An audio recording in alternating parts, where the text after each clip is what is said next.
I live in a small house in a pretty decent neighborhood. Nothing too fancy, but safe. Or at least, that's what I thought. I work from home, so I spend most of my time upstairs in my little office. My desk sits right by a window that faces the front of the house. I love it. The fresh air, the view. It's perfect, especially in the fall when the air is crisp but not too cold. One afternoon, around noon, I was sitting at my desk, deep into my work, when something caught my eye. There was a man, not walking, not jogging, not even tying his shoe, just standing right at the bottom of my driveway, staring up at my house. I couldn't tell if he could see me through the window, but the second I noticed him, he walked away. Just like that. No hesitation, no looking around, just gone. Weird, right? But I shrugged it off. Maybe he was lost. Maybe he was waiting for someone. What else was I supposed to think? The rest of the day was normal. I glanced out the window every now and then, but he never came back. Until the next day. I was on a work call, half listening, half zoning out, when I instinctively looked out the window again. He was there. Same spot, same stance, same eerie stare at my house, but this time, something about it felt worse. My stomach dropped. Why was he back? What did he want? I must have been staring because my coworker asked if I was okay. I forced a laugh, said I was fine, and tried to refocus. But when I looked back outside, he was gone. That night, the unease didn't leave me. After work, I went outside, trying to make sense of it. Was he looking at something? Was there something about my house? Then it hit me.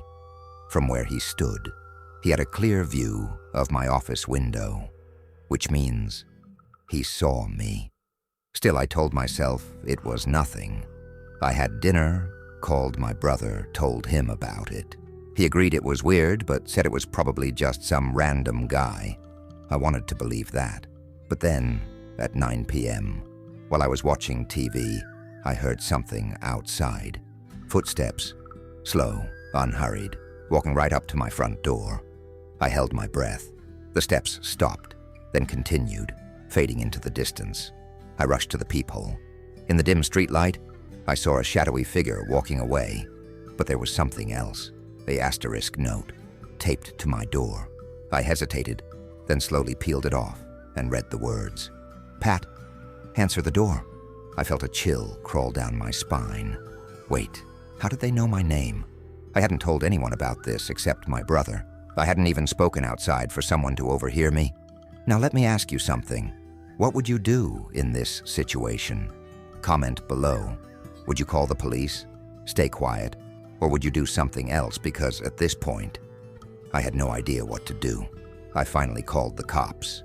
2 officers showed up, took my statement, and gave me the standard, "Call us if anything else happens," response. That night, I barely slept. My mind kept replaying that note over and over. Then at 2 a.m., in the silence of the night, knock, knock, knock. My body froze. It was slow, rhythmic, unhurried. I held my breath, listening. Then another knock, and another. My heart pounded. I grabbed my phone and called 911. The operator assured me officers were on their way, but the knocking didn't stop. It wasn't frantic. It wasn't forceful. It was just patient, like whoever was on the other side knew I was there. Then, as the dispatcher told me the cops were 2 minutes out, the knocks began to slow.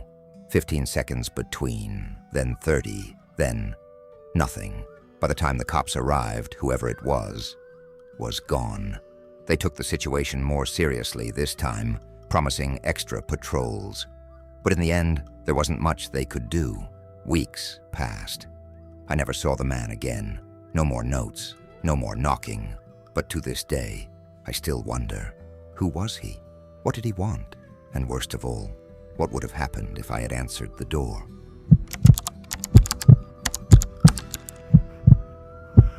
You know that feeling when someone is watching you? You can't see them, but you feel their eyes on you. That's exactly what happened to me when I was a freshman in high school, and it still haunts me to this day. I grew up in a small, quiet town. One of those places where everyone knows everyone. My house was deep in the woods, built by my dad and grandpa. There wasn't a real road leading to it, just a dirt trail. That meant school buses didn't stop at my house. Every morning I either walked a mile to my friend's house or just walked straight to school. That morning felt like any other. The crisp air, the rustling leaves, the distant chirping of birds. It was peaceful, but as I walked down the trail, something felt off. That's when I saw it. A car. It was just sitting there on the trail. But this wasn't my parents' car. It wasn't any car I recognized. And the thing is, this trail only led to our house. No one should have been there. Inside the car sat a woman. She looked to be in her late 30s or 40s, with unkempt black hair and dark circles under her eyes, like she hadn't slept in days. She didn't say a word. She just stared at me. I looked away and hurried past, pretending not to notice her. But I felt her eyes burning into me the entire way. That night at dinner, I casually mentioned the car to my parents. The moment I did, their faces dropped. They exchanged worried glances before telling me she was probably just lost. But their eyes told a different story. The next morning, instead of letting me walk, my parents drove me to school, and they kept doing that for a week, which was weird. They both had work at 6 a.m., meaning they had to call in late every day just to drop me off. That's when I realized they were scared. But after a week of no sign of the woman, we all figured she was gone. So the following Monday, I packed my bag and started my usual walk. Big mistake. Because when I reached that spot in the woods, she was there, sitting in her car, waiting. Now, I don't believe in coincidences. Once? Maybe. But twice? Nah. My gut screamed at me. This wasn't random. I decided I wasn't going to walk past her again. Instead, I turned off the trail, heading straight into the woods. Bad idea. As soon as I stepped off the path, I heard it. Vroom! Her car engine. She pulled up closer to me. I ignored her and walked faster. Then, click, the sound of her car door opening. Then footsteps. Then, she called my name, my full name, and her voice. It wasn't angry. It wasn't even threatening. It was soft, almost loving. What would you do if a total stranger, sitting alone in the woods, called your full name in a soft, eerie voice? Would you run, confront them, or act like you didn't hear them? Let me know in the comments below. I turned my head just enough to see her. She was standing next to her car, completely still. Her face was empty, her tired, sunken eyes locked on to me. As if she had been waiting for this exact moment, I ran. I didn't look back. I didn't stop. I sprinted through the trees, zigzagging in case she tried to follow. When I finally reached my house, I slammed the door shut and called my parents. They came home immediately. But what shook me the most, they knew exactly who she was. Turns out she was my dad's ex-wife, someone I had never even heard of before. She had severe mental health issues and a history of obsession, and for an entire week, she had been stalking our house, watching, waiting, knowing my parents left early and that I would be walking alone. They reported her to the police. But the police? They didn't do anything. Just checked on her and said she seemed normal. Normal? A woman who sat in the woods for hours, staring at me, waiting for the moment I was alone? To this day, my parents never told me what she wanted or what she was planning to do. And honestly, I don't think I want to know.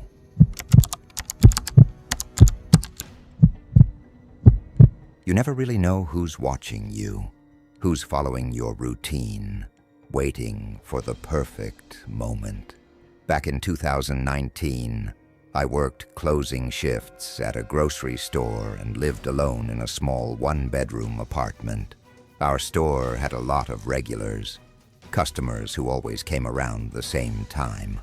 One of them was a man who would show up right before closing a couple of times a week. Nobody knew his name. Nobody liked him. Not because he was rude, but because something about him felt off. He barely spoke, had tired, sunken eyes, and always came in just before we shut the doors.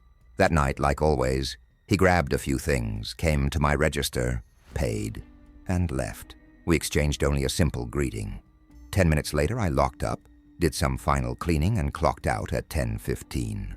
As I walked to my car, I noticed something strange. He was still there, just standing outside his car, hands at his side, staring at the store. I got into my car and drove off, shaking the uneasy feeling. I didn't have work the next day, so I stayed up late. Around 1 a.m., as I finally crawled into bed, a bright light shone through my window. My heart skipped a beat. It was too bright for a street light, almost like headlights pointing directly at my room. Then just as suddenly, the light turned off. I brushed it off. Maybe a neighbor pulling in. Nothing to worry about. Right? I fell asleep quickly. But what woke me up next still haunts me to this day. At first, I thought my phone was ringing. Half asleep and disoriented, I reached for it. Nothing. No calls. No messages. Then, something small, something almost insignificant, made my stomach drop. My bedroom door, which I always closed, was slightly ajar, just enough to be wrong. I sat up, fully awake now, staring at the door. Had I forgotten to shut it? Maybe it didn't latch. Slowly I got out of bed, walked over and pushed it shut. It clicked into place, smoothly. No resistance, no reason it should have been open in the first place. My skin prickled. My heart was pounding. And then I remembered the light. I turned toward the window, my breath shallow. Peeking through the blinds, I froze. A car was parked in my driveway. I could only see half of it, but I knew whose it was. I wasn't alone. Panic gripped me. Was someone inside my house? I turned toward my bedroom door again. My hands shook as I reached for the light switch. The room flooded with light. I took a shaky breath and thought, call 911. Now. My phone was on my nightstand. I took a step toward it, and that's when I saw it. An eye, peering through the cracked door of my closet. Imagine waking up in the middle of the night, only to realize someone has been watching you from inside your own room. Now tell me, what would you do in this situation? Would you freeze in fear, try to fight, or run for your life? Drop your answer in the comments. I need to know how you'd handle this nightmare. My body shook. A strangled gasp escaped my throat. Then, instinct took over. I bolted out of my room, down the hall, threw open my front door, and ran straight to my neighbor's house.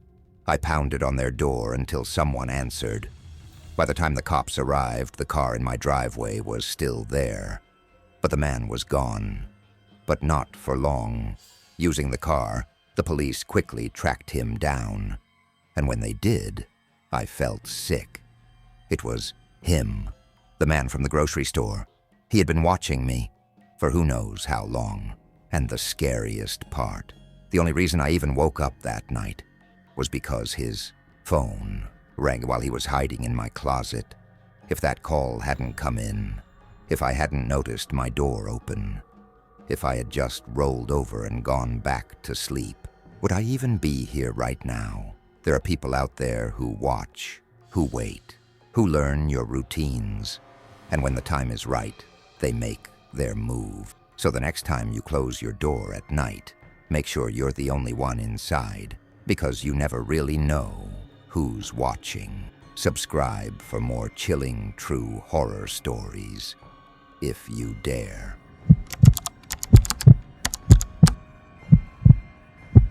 I was 22, single, and like most people my age, I decided to give online dating a shot. That's how I met him, Hunter. At first, he seemed like a regular guy. Our first date was just a quick coffee meetup, more of a screening process to make sure he wasn't a weirdo. And honestly, he passed. No red flags. The second date, drinks at a bar. We both got a nice buzz, had a good time, nothing unusual. The third date was dinner, and that's when I started feeling it. That weird gut feeling that tells you something isn't right. I couldn't put my finger on it, but there was something about his mannerisms, his energy, that just felt off. The date ended with a kiss, our first and only one. And you know what's crazy? I actually convinced myself that because I let him kiss me, things must have been fine. Then came the fourth date. Once again, we went out for drinks. But this time, I wasn't as excited. Instead of just having fun, I found myself observing him, watching the way he talked, the way he acted. And I realized something about him just wasn't right. He was drinking a lot. And as the night went on, he became more and more touchy. He kept trying to kiss me at the bar, even though I clearly wasn't into it. I politely turned him down, but he wouldn't take the hint. Eventually, I told him I was tired and needed to leave. He paid the bill, and we walked outside. But before we reached our cars, he suddenly stopped, grabbed my hand, and very bluntly asked if we could go home together. I told him no, said I was tired and had work in the morning, which was a lie, but he wouldn't drop it. He kept pushing, joking that he'd drag me to work in the morning if I stayed over. At that moment, I knew I'd never see him again after that night. I got in my car and started driving home, still feeling uneasy. And that's when I noticed something in my rearview mirror. The same car was behind me. At first I thought it was just a coincidence, but then, after 3 turns, it was still there. My stomach dropped. It looked like Hunter's car. I quickly texted him, "Are you following me?" A few seconds later, my phone buzzed. "Yes, I just want to make sure you get home, okay?" I called him, but he wouldn't answer. Now tell me, if someone followed you home after a date, would you think they were being protective or something more sinister? Tell me in the comments. I pulled over and texted him to stop following me. He stopped in the middle of the street for a few seconds, then drove off. That should have been the end of it. It wasn't. That night, as I lay in bed, my phone buzzed again. It was Hunter. "I hope I didn't weird you out tonight. Sorry I got so drunk. Next time we should do something more low-key, like dinner at my place." I ignored it. The next morning, another text. "Oh no, is the vibe dead?" I didn't respond. Not even 2 hours later, another text. Okay, this was getting weird, so I finally replied, keeping it polite.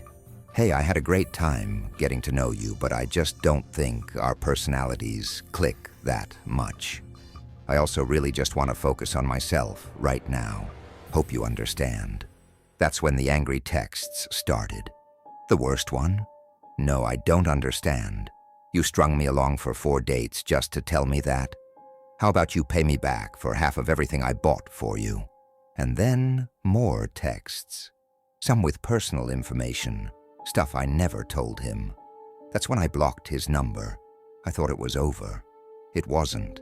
The next day, I came home from work and saw a bouquet of flowers on my doorstep with a note. It was from Hunter. He had found my house. That's when I felt true fear. I texted him one last time. "Do not contact me again. Do not come to my house. If you do, I will file a restraining order." I blocked him. Again, I thought it was over, but then, one night, when I was home alone, I woke up to a noise. At first, I wasn't sure what I heard. Maybe I imagined it. But then, I heard it again, a door opening, upstairs, near my room. I froze. I slid off my bed, crawled onto the floor and shimmed under it. My hands shook as I texted my family. "Who's home?" No one replied, because no one was supposed to be home. Then my bedroom door opened. I heard footsteps, soft, slow, careful, and then silence. I could feel someone in my room. Then my dresser drawers started opening. I pressed my hands over my mouth, forcing myself to stay quiet. And then I heard a voice, a man's voice. Godfrey, damn it! My stomach dropped. It was Hunter. I watched through the gap in the bedskirt as he sat down on my bed. His feet dangled inches from my face. He just sat there for minutes. doing nothing, just sitting there. Then he got up, slammed the drawers shut, and left the room. I waited until I heard him leave the house before I called 911. The police came, did a search, found that one of the dining room windows had been unlocked and pushed open. They took a report, and the next day, I filed for a restraining order. Hunter never contacted me again, but to this day, I still wonder, was he planning to hurt me, or was he just watching me sleep? Either way, I never felt safe in that house again.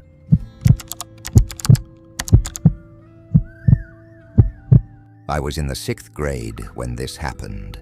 It started the week of Halloween, a time meant for spooky decorations and fun.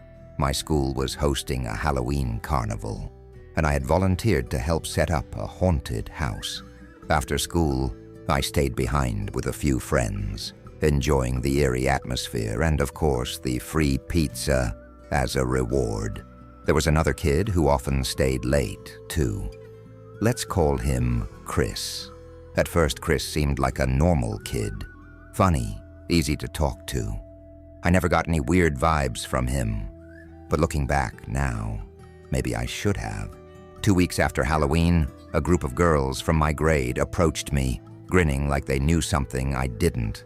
"You have a secret admirer," one of them said, practically bouncing with excitement. I was surprised but curious. I mean, who wouldn't be? That night, as I was about to sleep, my phone buzzed. A message from Messenger, the only app I had to talk to my parents when I was home alone. It was from Chris. I had completely forgotten that I added him on Facebook. The message read, "Maya, I need to talk to you." Something about the way it was worded made me uneasy. Still, I replied, "Yeah? What's going on? Everything okay?" To this day, I wish I had never responded. The typing bubbles appeared and stayed there for 2 minutes. Then finally his message came through. It was a long paragraph. He confessed that he had been obsessed with me since Halloween, how he had been trying to impress me during recess, showing off his soccer skills. But I never noticed him. "I'm tired of being ignored," he wrote. So I guess what I'm trying to say is, will you be my girlfriend? I cringed as I read his words. We weren't even close anymore. We barely talked. How did he think we were suddenly in some kind of romance? I knew I had to let him down gently. I told him I didn't feel that way about him, that we should just stay friends. His response was immediate. "Why?" I tried to explain.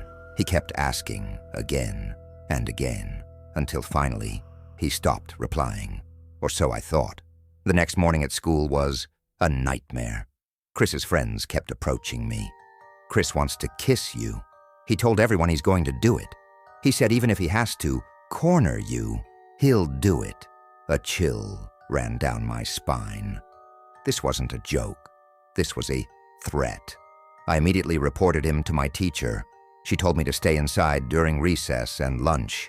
If he got too close, I was to run straight back to the classroom. But that wasn't enough for me. I went straight to the principal. "We'll handle it," he said. I felt relieved. I thought it was over. I was so wrong. If you were in Maya's shoes, what would you do next? Would you involve your parents, the police, or would you try to handle it yourself? Comment below with your answer. Later that week, as I walked home, I felt uneasy. The school was right across the street from my house. Everyone knew that, including Chris. I had barely been home for 2 minutes when, knock, knock, knock. I froze. Peeking out the window, I saw someone ducking behind a parked car. "Chris." My mom opened the door. Nobody was there, just a note on the ground. It was addressed to me. "There's a surprise waiting for you under the Cadillac in your driveway." My mom checked. Nothing was there. But after that night, my brother's car just stopped working. To this day, I don't know what Chris did to it, but he wasn't finished with me yet. One weekend, my parents went out shopping, leaving me alone at home. I was in my room, winding down with a YouTube video on my iPad, when tap, I froze. Tap, tap. Something hit my window. I'm on the second floor. Nothing should be able to hit my window. Tap, tap, tap. The sound kept coming over and over. My heart pounded. I crept toward the window, my fingers trembling as I pulled back the curtain. And there he was. Chris, holding a handful of rocks. He had somehow figured out which window was mine. He was about to throw another rock when he saw me. His lips moved, but I couldn't hear what he was saying. I didn't wait to find out. I checked every door and window in the house. Locked. Thank God. Then my phone buzzed. Chris, why did you leave? I just want to talk. Chris, I'm sorry. Chris, all I wanted was a kiss. Chris, please forgive me. Chris, you are not who I thought you were. Bye. I blocked him. I never spoke to him again. But for 6 more years, I had to see him in the hallways, knowing what he had done. The last thing I ever heard about Chris, he was arrested. God only knows for what. But the scariest part of this story, it wasn't the stalking, it wasn't the threats. It wasn't even seeing him outside my window. It was the counselor who told me this was normal. Boys will be boys, she said. They do crazy things when they're in love. You should feel flattered. At the time, I believed her. But looking back, what she said was just as terrifying as what Chris did. I hope she never works with kids again. And I hope I never see Chris again. What do you think? Was the school responsible for not stopping Chris? Or do you think they couldn't have done more? Let me know your thoughts. And if you ever feel like someone is watching you, trust your gut. Because sometimes the real monsters aren't the ones in horror movies. They're the ones outside your window.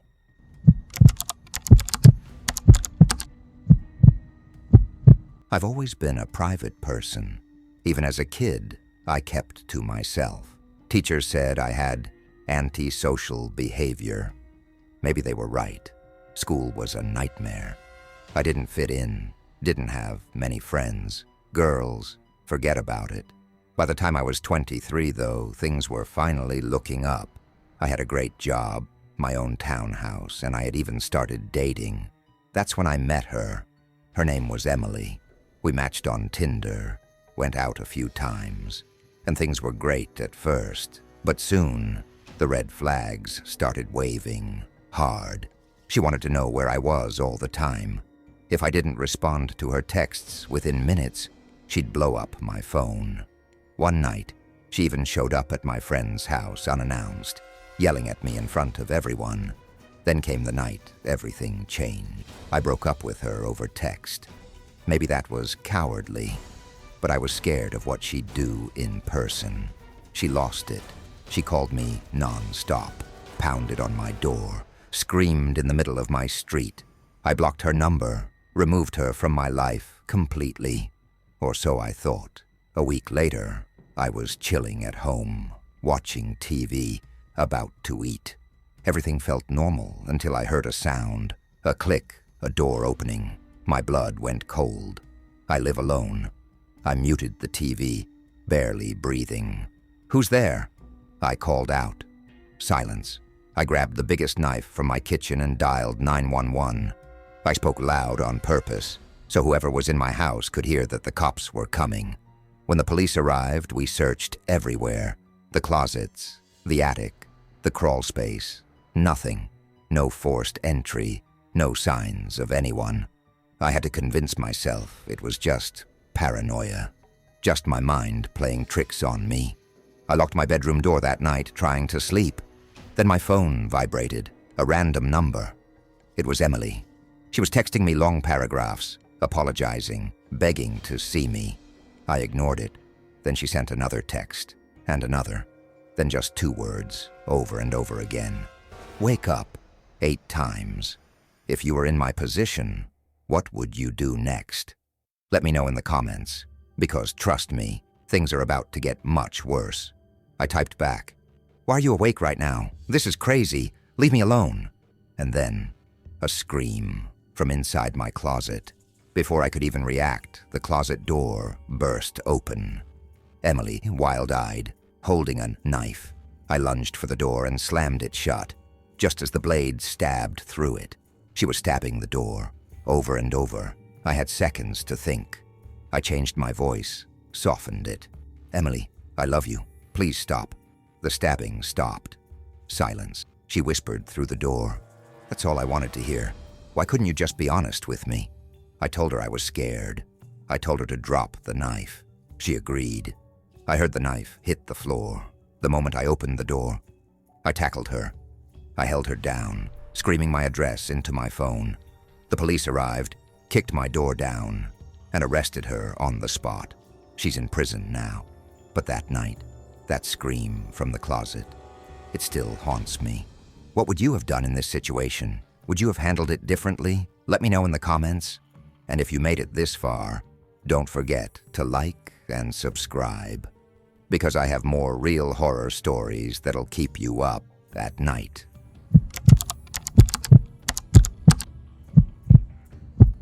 I was 12 years old when my mom and I found ourselves in a tough spot.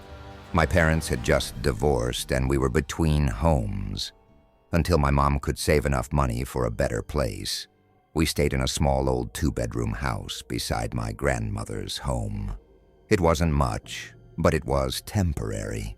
That summer, our town's annual fair was the biggest event, and luckily it was within walking distance from our house. My mom and I went together, but soon she got caught up talking with friends, so she let me wander off with mine. A few hours in, I accidentally spilled soda on my white t-shirt. Annoyed, I decided to run back home for a quick change. Since crime was almost non-existent in our town, most people, including us, didn't even bother locking their doors. When I stepped inside my room, something strange caught my eye. A newspaper was lying right across my bed. I was sure it hadn't been there before. Thinking my mom had left it, I picked it up. But here's where it got weird. It was dated 1991, a 7-year-old newspaper. Why would my mom leave that there? Confused but in a rush, I brushed it off, changed my shirt, and went back to the fair. That night, curiosity got the best of me. I showed the newspaper to my mom, asking if she had put it there. She looked just as puzzled as I was. When we asked my grandmother, she had no clue either. It was as if the newspaper had appeared out of nowhere. A few nights later, the house phone rang. My mom picked it up. "Hello," she said. No answer. She hung up, muttering, "Probably a prank." 10 minutes later, the phone rang again. This time, she was annoyed. "Stop calling here," she snapped before slamming the phone down. Things seemed normal for a few days until it happened again. This time, it was 1 a.m. I woke up to the sound of the ringing phone. My mom had been working long 12-hour shifts, so I decided to answer it myself. I picked up the receiver and put it to my ear. Silence. Then, breathing. Slow, heavy breathing. My stomach twisted into knots.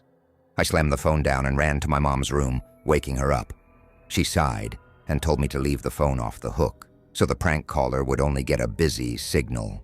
The next morning, my mom admitted that the previous caller had done the same thing, just breathing into the phone.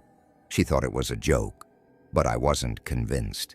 If this happened to you, would you pick up the phone again or ignore it? Drop your answer in the comments. The next night, something happened that proved this was no joke. After grocery shopping, my mom and I were coming back home around 8 p.m. The night was dark, the air still. As we walked toward the house, we heard something. Singing.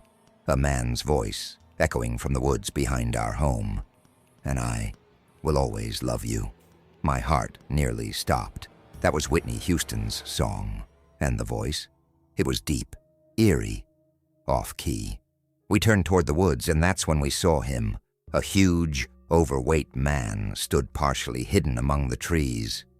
But that wasn't the worst part. He was wearing a cheap plastic clown mask. He just stood there, swaying slightly, singing. I couldn't breathe. My mom and I bolted into the house, locked the doors, and called the police. They arrived within 15 minutes. By then, the man was gone. They searched the area but found nothing. When my mom mentioned the old newspaper, the phone calls, and now this masked man, the officers asked if she had an ex-boyfriend who could be stalking us, but that didn't make sense. My parents had split on good terms, and my dad wasn't the type to pull something this disturbing. We combed through the newspaper again, searching for some kind of clue, but it was just a regular old newspaper, nothing suspicious. We moved into my grandmother's house for a few weeks until we felt safe enough to return. Nothing happened again. But for months, every time I stepped outside, I had the sickening feeling that someone was watching me. Even now, I wonder, was the clown just a random creep? Or had he been watching us long before we even noticed? What do you think? Would you have stayed in that house or moved out immediately? Tell me in the comments.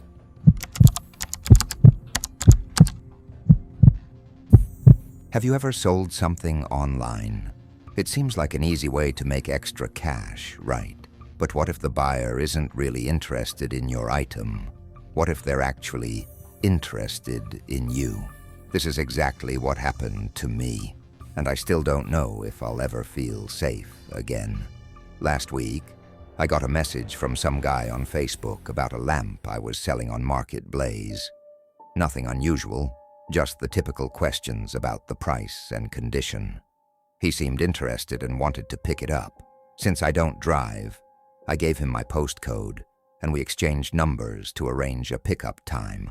Then, silence. For a few days, I didn't hear anything from him.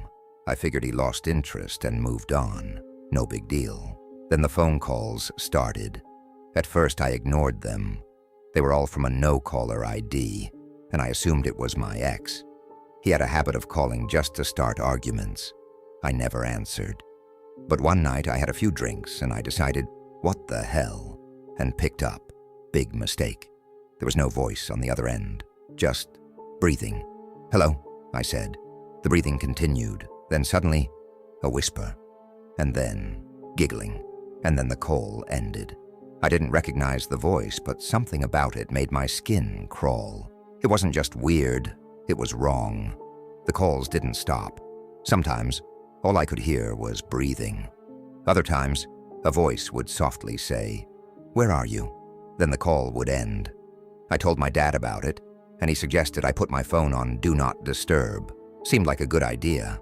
I did just that and tried to brush it off. But then, last night, things got worse. It was around 10:50 p.m. I was finishing my shift at the pub when I noticed I had 4 missed calls from my mom. Panicked, I called her back immediately. She sounded worried. "A man came to the house asking for you," she said. At first, I thought it was just the guy from Facebook finally coming to pick up the lamp. Annoying, sure, but not terrifying. But then she said something that made my blood turn to ice. He told my mom that I said he could wait in my room until I got home. Wait, what? How did he know I wasn't home? How did he know where I worked? My mom, thankfully, didn't let him in. Instead, she told him if I had really said that, he could wait outside, because we have a very big, very unfriendly dog. At that moment, I realized something. The phone calls, the whispers, the man at my house. It was all connected. My mom looked out the window. The man was gone. Terrified, I asked my mom to pick me up. I didn't want to risk walking home alone. While I waited, I pulled out my phone to send the man an angry message. But when I searched for his profile, it was gone, deleted, erased, like he had never existed. And yet, the calls keep coming. I don't know what to do. If I had been home alone when he showed up, what would have happened? What do you think his real intention was? Was he just a creepy stalker? Or was he planning something much, much worse? Drop your theories in the comments below. And if you ever sell something online, be very, very careful.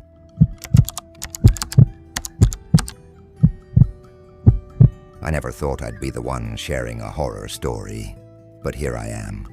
I'm 25, and I've been living in Japan for about a year with my husband, T. We're both elementary school teachers, and Japan always felt much safer than my home state of Alaska. That is, until 2 nights ago. It started as a normal day. A friend from the USP was visiting us, so we decided to take him to a beautiful shrine we'd been to before. The shrine itself sits at the top of a massive hill with a parking lot at the base. But if you go even further down the hill, you'll find a lush park with a greenhouse full of rare tropical plants. That's also where the only bathroom is located. Keep that in mind. As we explored the shrine, I suddenly needed to use the restroom. Since we were on a tight schedule, T, who almost always comes with me, told me to go alone. I wasn't thrilled, but I started walking down the hill by myself. That's when I saw it, the only other vehicle in the parking lot besides ours. A huge red college bus, covered in a logo from a local sports team. At first, I didn't think much of it. But as I walked past, 3 college guys spotted me. "Whoa! Look at her," one said. "Hey, it's a foreigner," another chuckled. They were speaking in Japanese, assuming I wouldn't understand. That happens a lot, so I made the mistake of laughing to myself. That was the moment everything changed. They heard me. Immediately, they started calling out in broken English, "Hello," "Excuse me." Their voices dripped with something sinister. My stomach clenched. Something was off. I walked faster. Then I heard footsteps behind me. I glanced over my shoulder. They weren't getting on the bus. They were following me. My heart pounded as I pulled out my phone and called T. "T, there are some guys following me," I whispered, my voice shaky. "What? Are you okay?" "I don't know. I think I'll hide in the building." "I'm coming. Stay on the phone." I reached the building and practically ran inside. The only person there was a worker cleaning the bathroom. I startled her, apologized, and watched in horror as she left, closing the door behind her. And then the voices returned. "Huh? Where did the foreigner go?" One of them snickered. "I know she's here somewhere." They started checking rooms. I locked myself in a stall, my breathing erratic. My anxiety disorder wasn't helping. I was shaking so badly I thought I'd pass out. Now here's my question for you. What would you do in my situation? Would you try to escape? Would you call someone? Or would you stay hidden, hoping they'd leave? Tell me in the comments. I need to know what you'd do. Because here's what happened to me. They checked the men's bathroom first. "She's not in here," one said. Then I heard the doorknob to the women's restroom rattle. I choked back a sob. My phone barely had a signal, and all my calls to T were dropping. I texted him instead. "I'm trapped. They're waiting for me outside." Then, silence. Minutes passed. My body screamed at me to run, but I couldn't move. I was frozen in fear. Then finally, "Honey, are you okay?" T's voice. I could have cried. I stumbled out of the stall, my legs barely working. He was standing in the hallway, concern written all over his face. As I gripped his arm, we walked out, right past those guys. They didn't even look ashamed. One of them mockingly said, "Ooh," in English, laughing as they watched my fear-stricken face. T clenched his fists. "Are you okay?" he asked me again. I shook my head. At that moment, rage overtook my fear. I turned to them, shaking with adrenaline, and yelled, "Fuckwace, you!" before storming out. They only laughed harder. That's when P walked up the stairs to check on T. One of the guys who had followed me stepped outside, but when he saw P, he froze. Without a word, he turned on his heels and ran back inside like a coward. T and P helped me back to the car, but my body was wrecked. I was shaking so badly I could barely stand. I had to ask, between ragged breaths, how many of them were there? I expected him to say 3 or 4, the ones I saw. "There were 10, he said, his voice laced with anger. I lost it. My entire body went numb at the thought. 10 against 1. To this day, I don't know what they wanted. I don't know why none of them spoke up or stopped it. And worst of all, I don't know what would have happened if I hadn't made it to the building in time. To those 10 men, if you ever see my face again, I hope it's in your nightmares. And to my audience, tell me, what do you think they were planning?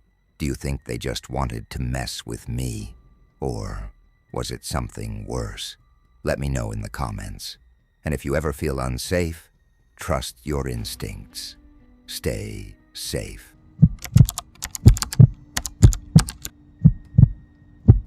I was just a teenager when I made my first mistake, trusting a stranger on my space. His name? Let's call him Jay.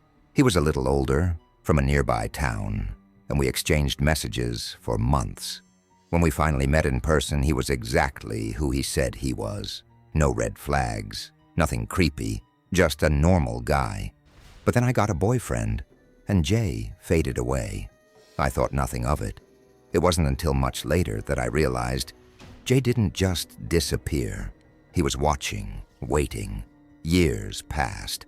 I had my first son at 19. Life wasn't perfect, but I was happy. Then my world shattered. My baby, only 5 months old, passed away from SIDS. That kind of grief, it changes you forever. At the funeral, through my blurred vision and broken heart, I thought I saw someone at the back of the church, Jay. But when I looked again, he was gone. Maybe I imagined it. Maybe it was just the stress. Or maybe it was something far more disturbing. A few years later, Jay reappeared, this time on Facebook. He acted as if no time had passed, like he'd been waiting for this moment. We went on a date, but something felt off. The date dragged on, and I had to keep telling him to leave. He finally did, but not without guilt tripping me, apologizing over and over, like he couldn't bear to be apart. I realized we weren't a good match and moved on, or at least I thought I did. Then when I got back together with my ex and told Jay, he snapped. His messages turned from sweet to sinister. He accused me of tricking him, called me worthless, and even claimed he had sold his guitar and amp just to impress me. I never asked him to do that. I blocked him, moved on with my life, and thought he was gone for good. Oh, how wrong I was. Years later, he found me again, on a completely different Facebook account. He acted like nothing had happened, apologizing and saying he had changed. I was cautious but polite. Big mistake. That's when he started revealing the truth, the horrifying truth. He had been at my son's funeral. He had been watching me all these years. He had saved pictures of me, hundreds of them. He knew things about my life that I had never shared online, and he saw nothing wrong with it. If you found out that someone had been secretly watching you for years, following your life from the shadows, what would you do? Tell me in the comments. I blocked him again, but it didn't stop. Somehow he got my phone number. Somehow he knew where I lived. Roses, threatening notes, chocolates with messages like, "See you soon." Then, an envelope. Inside was a picture of me, in my own yard, hanging laundry. He was there, watching me. I started seeing him in public, lurking, pretending not to notice me. I was losing sleep, constantly on edge, afraid to leave my house. I finally went to the police, and you know what they told me. If he hasn't hurt you, we can't do anything. They suggested I get mace. That's it. I was done living in fear. I deleted my social media, changed my routines, installed cameras. But it wasn't enough. I had to do more. So I did. I got my firearms owner identification card. I bought a Winchester 12-gauge shotgun. And when Jay messaged me again, I sent him one final reply. A picture of me holding my new weapon, with one simple warning. If you ever set foot on my land again, I won't hesitate. And just like that, he vanished. No more calls, no more messages, no more lurking in the shadows. Maybe he finally realized that I wasn't the one who needed to be afraid. I hope he gets help. I hope he stays far away. But most of all, I hope you all learn from my mistake. Be careful who you trust online. You never know who's watching.